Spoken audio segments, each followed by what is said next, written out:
The first thing I noticed when I walked into Blake and Associates that Tuesday morning was the silence. Not the usual productive hum of phone calls and keyboard clicks, but the kind of silence that comes before something breaks. I'd love to know which corner of the globe you're watching from. And if this story speaks to you, make sure to subscribe. Tomorrow's video is one you absolutely can't miss. I was still balancing my coffee and laptop bag when Madison Blake appeared at my cubicle. Like a storm cloud in a designer suit. She'd been back from Wharton for exactly 3 months, and in that time, she'd already optimized the office layout, revolutionized the filing system, and streamlined 2 long-term employees right out the door. "Sarah, conference room. Now," she said, not bothering with pleasantries. Her Hermes bag was slung over her shoulder like armor, and she was holding a manila folder that looked suspiciously official. I followed her past the rows of desks where my colleagues suddenly found their computer screens fascinating. In the glass-walled conference room, Madison didn't offer me a seat.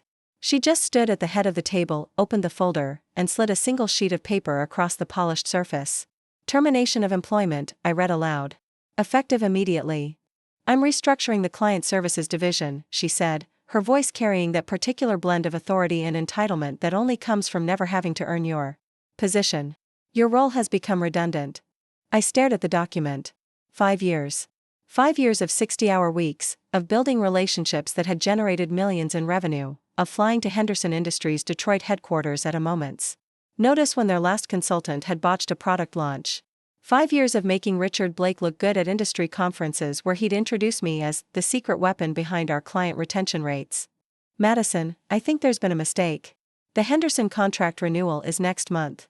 Your father specifically asked me to handle the presentation. We've been preparing for plans evolve," she interrupted, checking her Apple Watch like my career was just another item on her schedule. "I'll be managing all major accounts personally going forward. Fresh perspective, modern approach. You understand." The thing about Madison Blake was that she had never actually managed anything more complex than her Instagram feed. While I was pulling all-nighters to save the Brennan Industries deal last year, she was posting sunset photos from Cabo. While I was mediating the crisis when Thompson Corp threatened to sue over delayed deliverables, she was earning an MBA that taught her to see people like me as human resources rather than humans. But what Madison didn't know, what nobody at Blake and Associates knew, including her father, was that 3 years ago, I'd stopped being just an employee. While she was learning about hostile takeovers in case studies, I was quietly orchestrating one in real life. "I'll need your company laptop, access cards, and any client files in your possession," she continued, extending her perfectly manicured hand like she was doing me a favor. I handed them over without argument. The laptop contained nothing important. I'd been careful about that for months.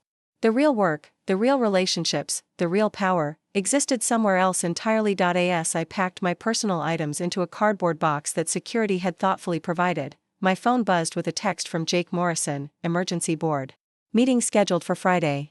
Henderson renewal vote moved up. "Are you ready?" I typed back quickly, "More ready than they know."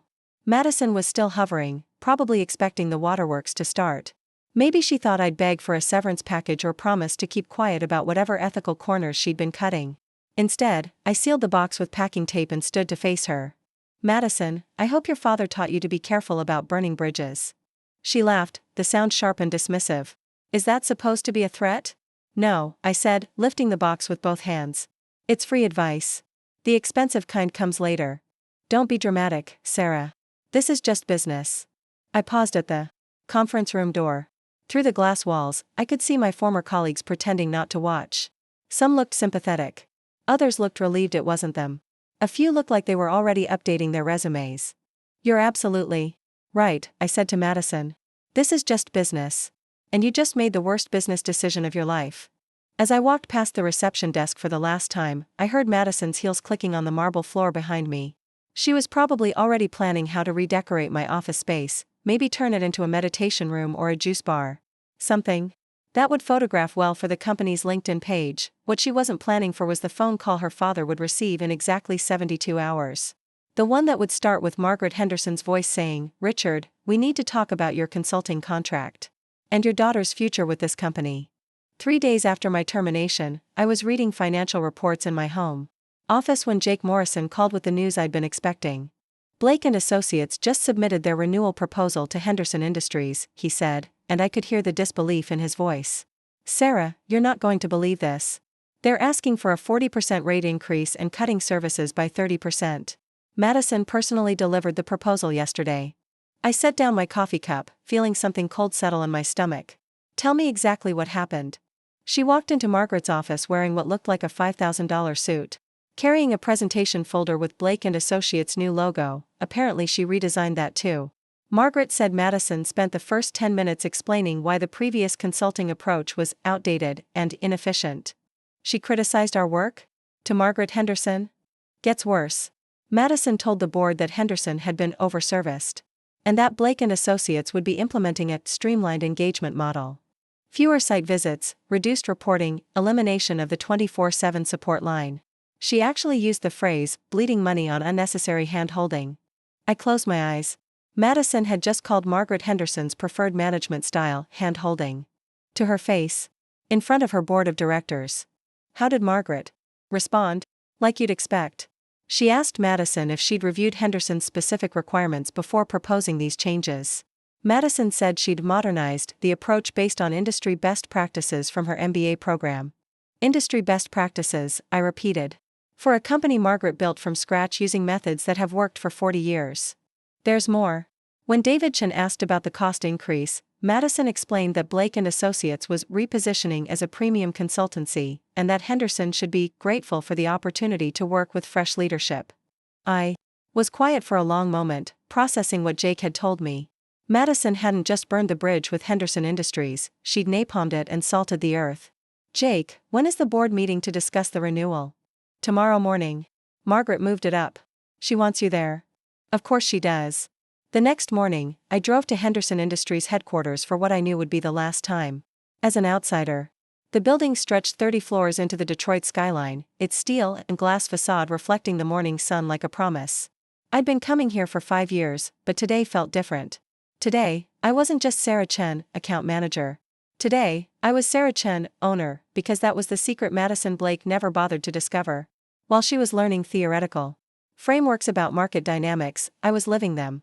Every bonus I'd earned managing the Henderson account, every commission from successful project completions, every penny I could spare from my modest lifestyle had gone into one investment. Henderson Industries itself. It started 4 years ago with a casual conversation.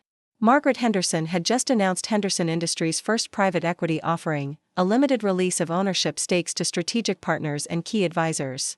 Most consulting firms would have seen it as a conflict of interest. I saw it as an opportunity. Margaret, I'd said after a particularly successful product launch, I'd like to talk to you about something unusual. I like unusual, she replied. What's on your mind? I want to buy into Henderson Industries. Not as Blake and Associates. As me. Personally. She studied me for a long moment, then smiled. Young lady, most consultants want to sell me something. You want to buy something? I respect that. How much are we talking about? I'd started small, $50,000 from my savings. Then another $100,000 when Henderson's aerospace division landed the Boeing contract. When the automotive sector partnership with Ford generated record profits, I'd leveraged everything I had to increase my stake. My apartment was modest because every extra dollar went to Henderson stock. My car was 10 years old because I was building something bigger than transportation. By the time Madison Blake walked into that conference room 3 days ago, I owned 39.7% of Henderson Industries. Jake Morrison, my former colleague who'd left Blake and Associates 6 months earlier, owned another 8.3%. Together, we controlled nearly half of the company that generated 60% of Blake and Associates' revenue, and Madison had just tried to extort our company. A lot of love and effort went into bringing this story to life. If you're enjoying it, we'd be so grateful if you'd subscribe to our channel. Now, back to where we left off. Sarah. Margaret's voice rang out as I entered the boardroom. She stood from her position at the head of the mahogany table, silver hair perfectly styled, wearing the navy suit she favored for important meetings. Thank you for coming. I believe you know everyone here. I nodded to the familiar faces around the table. CFO David Chen, who'd worked with me on the financial restructuring project 2 years ago. Operations Director Patricia Walsh, who'd become both a mentor and a friend. Legal Counsel Michael Torres, who'd helped structure my investment agreements. Marketing Director Lisa Park, who'd collaborated with me on the rebranding initiative. That had increased Henderson's market share by 15%. These weren't just business contacts. They were partners. People who'd watched me prove myself month after month, project after project, crisis after crisis. Before we discuss Blake's proposal, Margaret continued, settling back into her chair, I think we should address the elephant in the room. Sarah, would you like to explain your position to everyone? I stood and placed a leather portfolio on the conference table. As of this morning, I hold a 39.7% ownership stake in Henderson Industries. Jake Morrison holds an additional 8.3%. Combined, we control 48% of this company's voting shares. Patricia Walsh leaned forward, a smile playing at the corners of her mouth. Which means what, exactly? Which means, I continued, opening the portfolio to reveal the stock certificates and SEC filings, that we have controlling interest in Henderson Industries vendor relationships, including the decision of whether to renew our consulting contract with Blake and Associates. David Chen was already scanning the documents, his accounting background allowing him to verify the numbers quickly. This is all legitimate, he confirmed. Properly filed, properly documented. Sarah and Jake aren't just consultants anymore. They're owners. Margaret's smile was sharp enough to cut glass. Sarah, I'm curious about your professional opinion on Blake's proposal. As both a consultant and a shareholder. I looked around the room at the faces of people who'd become far more than clients over the past 5 years. They'd become partners, collaborators, friends. People who'd trusted me with their company's most sensitive projects and watched me deliver results consistently. I think Henderson Industries deserves better than to be held hostage by a consultant who mistakes arrogance for expertise, I said. Madison Blake just tried to charge us 40% more for 30% less service. She called Margaret's leadership style hand-holding and suggested that 40 years of successful business practices were outdated. Lisa Park shook her head. She actually said that? To Margaret? She did. And when David asked legitimate questions about the cost increase, she suggested Henderson should be grateful for the privilege of paying more for less. Michael Torres opened his laptop and pulled up a file. I've been researching alternatives since yesterday's meeting. There are several consulting firms that could handle our account, but the transition time would be significant. 6 months minimum to transfer all our protocols and relationships. Jake spoke up from his position at the far end of the table. Unless we didn't need to transition to an outside firm at all. All eyes turned to him. Margaret raised an eyebrow. Explain. Morrison Consulting, Jake said, sliding a folder across the table. We incorporated last month. Sarah and I have been preparing for this possibility since Madison Blake returned from business school and started optimizing her father's relationships. I took over the presentation. We can offer Henderson Industries everything Blake and Associates provided, plus expanded digital integration, streamlined reporting, and dedicated support that Madison just eliminated. All at a 20% reduction in fees. Morrison Chin. David repeated, looking at the incorporation documents. You've been planning this. We've been preparing for this, I corrected. There's a difference. We hoped it wouldn't be necessary. But when someone tries to exploit a relationship we've spent years building, we believe in being ready with alternatives. Margaret was quiet for a long moment, her fingers drummed against the mahogany table. Finally, she looked up. Motion to terminate our consulting agreement with Blake and Associates, effective immediately. All in favor? 7 hands went up around the table. Mine stayed down, conflict of interest, even though the outcome was already decided. Motion passes unanimously, Margaret announced. Michael, prepare the termination notice. Sarah, how quickly can Morrison take over the account? Immediately, I said. We've been maintaining parallel systems for months. The transition will be seamless. As the meeting broke up and board members filed out, Margaret remained seated, studying me with the expression she wore when evaluating a particularly interesting business proposition. You know, she said finally, when I offered you that first investment opportunity 4 years ago, I thought you might buy a few shares and feel good about being part of the company. I never imagined you'd become the company. I learned from the best, I replied. You always said the key to success was owning your outcomes instead of depending on other people's decisions. She laughed. I did say that, didn't I? Well, congratulations, Sarah. You just bought yourself a consulting firm and fired your former employer in the same meeting. That's what I call owning your outcomes. Richard Blake's office felt different this time. Maybe it was because I wasn't sitting across from him as an employee hoping for approval. Maybe it was because Jake was beside me, wearing the quiet confidence that comes from holding all the cards. Or maybe it was because Richard Blake himself looked like a man who'd just discovered his daughter had accidentally declared war on his biggest client. Sarah, he began, his voice hoarse like he'd been on the phone all morning, which, judging by the stack of message slips on his desk, he probably had been. I owe you an enormous apology. When I heard what Madison did, the way she handled your departure, that's not how we do business here. I kept my expression neutral. Actually, Mr. Blake, I think that's exactly how you do business here. The termination paperwork was dated 2 days before our conversation. Madison didn't go rogue. She was following your instructions. His face flushed red. That's not. The timeline was accelerated, yes, but the execution was supposed to be diplomatic? Jake interrupted. Professional? Because firing someone, after 5 years of exemplary service, on 3 days' notice, during a critical contract renewal period doesn't sound like any of those things. Richard's jaw tightened. I won't pretend the decision was perfect, but this company is going through significant changes. We needed to reduce overhead, consolidate responsibilities, to fund Madison's new executive position, I said, pulling out a copy of the organizational chart I'd requested through my remaining contacts in HR, Senior Vice President of Strategic Operations. Salary, $180,000, plus bonuses. Office renovation budget, $45,000. Executive assistant, $55,000. Interesting way to reduce overhead. He stared at the document like it was written in a foreign language. How did you get this? Same way I got most of my information over the past 5 years, I replied. I built relationships based on mutual respect instead of family connections. The office door opened, and Madison walked in carrying a tablet and wearing an expression that suggested she thought this meeting was about damage control rather than damage assessment. Dad, I've been calling Henderson Industries all morning, she said, not noticing Jake and me until she was halfway across the room. Their secretary keeps saying Margaret is unavailable, but I know she stopped short. What are they doing here? Madison, Richard said slowly, like he was explaining something to a child, sit down. I don't understand. If this is about the Henderson contract, I can handle, sit down. She sank into the chair beside her father's desk, finally registering that this wasn't a strategy session. This was a reckoning. Richard turned back to us. Sarah, Jake, I've spent the last hour on the phone with Margaret Henderson. She was explicit about her disappointment with our proposal. Explicit how? I asked, though I could guess.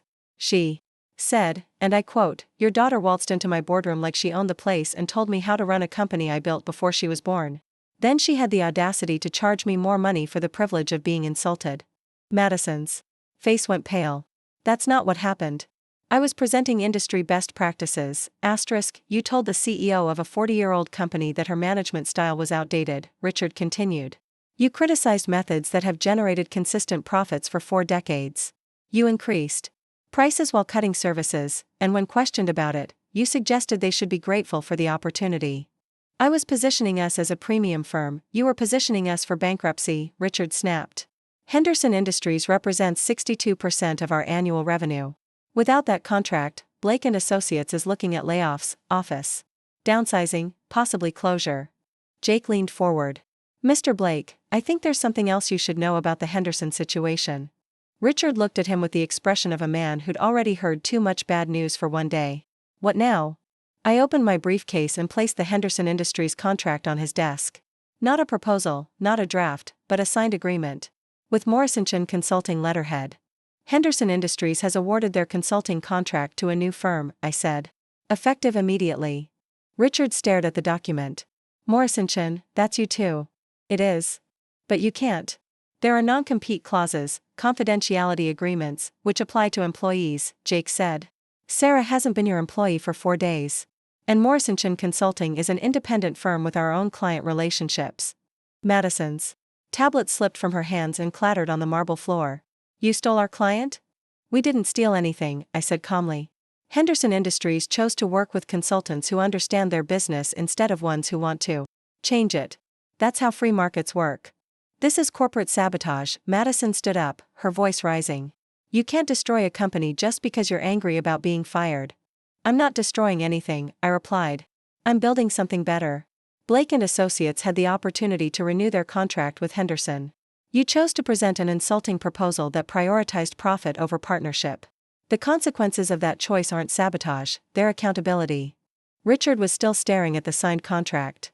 Sarah, we can negotiate. Better terms, profit sharing, whatever you want. Name your price. My price was respect, I said, standing. Professional courtesy. The acknowledgement that 5 years of dedicated service earned me at least a conversation before being terminated. But that ship sailed when Madison decided I was redundant. One person can't you can't destroy an entire company out of spite, Madison whispered. I looked at her, really looked at her, for the first time since walking into the office.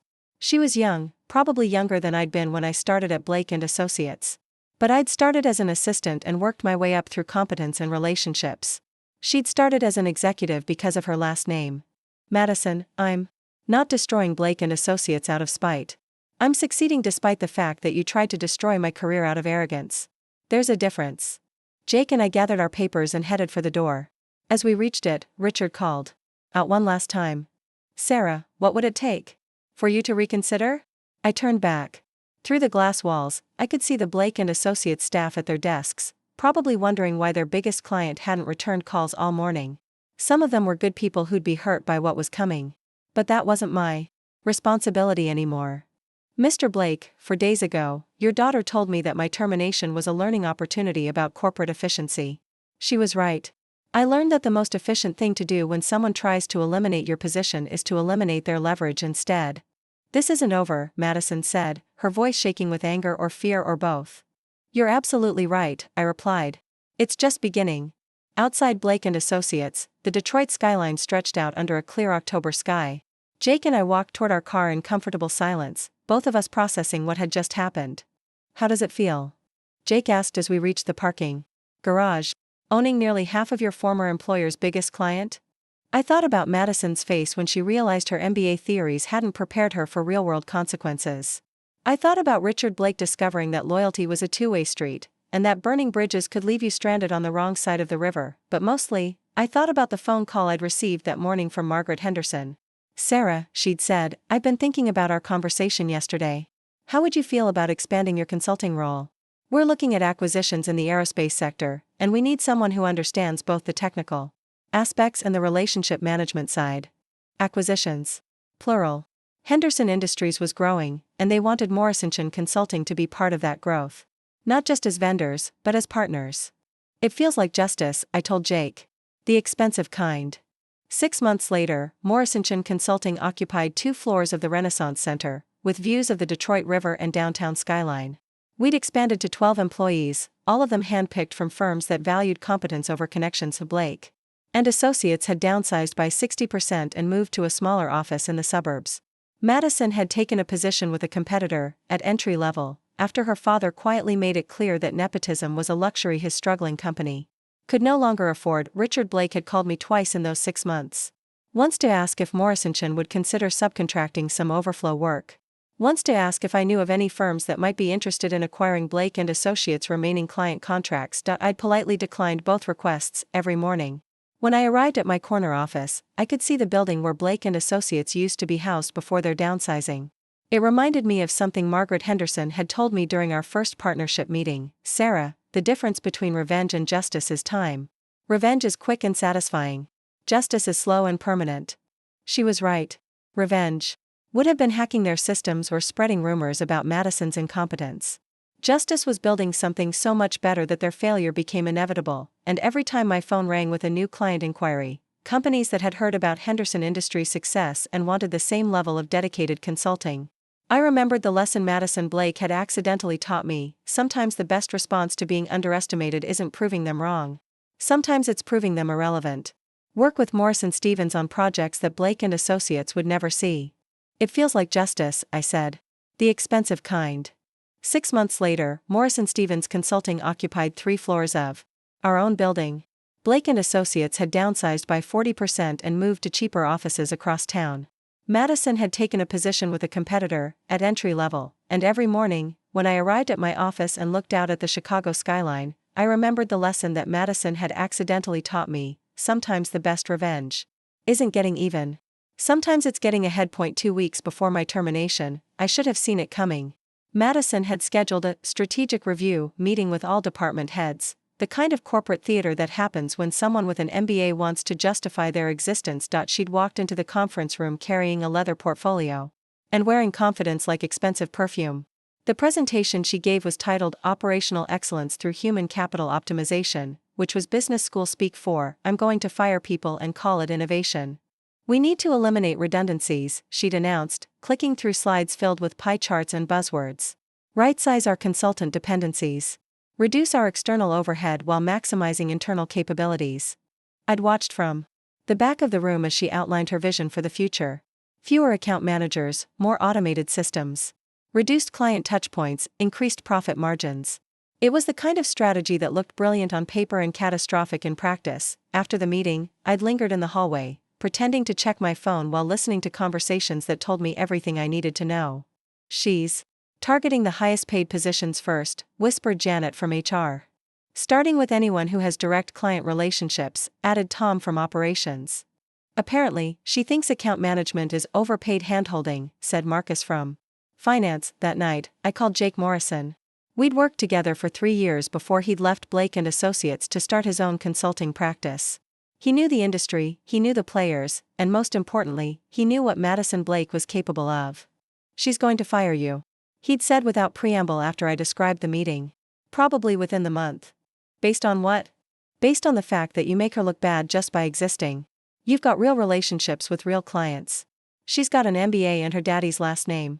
Which one do you think she values more? That conversation had planted the seed that became Morrison Consulting. We'd started planning that very night, the morning after the Henderson Industries board meeting. My phone rang at 7:23 a.m. Richard Blake's name appeared on the screen, and for a moment, I considered letting it go to voicemail. But curiosity won. Sarah, his voice was tight, controlled. We need to talk. Good morning, Mr. Blake. I assume you've heard about Henderson's decision. I've heard a lot of things. I've heard that my daughter insulted Margaret Henderson in front of her board. I've heard that you somehow own half of Henderson Industries. And I've heard that my company is about to lose its biggest client because I trusted the wrong person to handle a relationship you spent 5 years building. I waited. Sometimes silence was the most powerful response. Margaret Henderson called me personally at 6 this morning, he continued. Do you know what she said? I'm sure you're going to tell me. She said, Richard, your daughter is the most entitled, incompetent person I've encountered in 40 years of business. If you'd like to salvage any remaining professional relationship between our companies, I suggest you remove her from any role that involves client contact immediately. The line went quiet for a moment. I could hear traffic in the background. He was probably calling from his car, trying to get to the office early to manage the crisis. Sarah, I know I made a mistake. Madison made a mistake. But surely we can work something out. Some kind of partnership arrangement. Mr. Blake, I interrupted gently. Henderson Industries didn't choose to work with Morrison Consulting because they were angry with Madison. They chose us because we understand their business better than anyone else in the industry. We've been part of their growth for 5 years. Madison was with them for 20 minutes.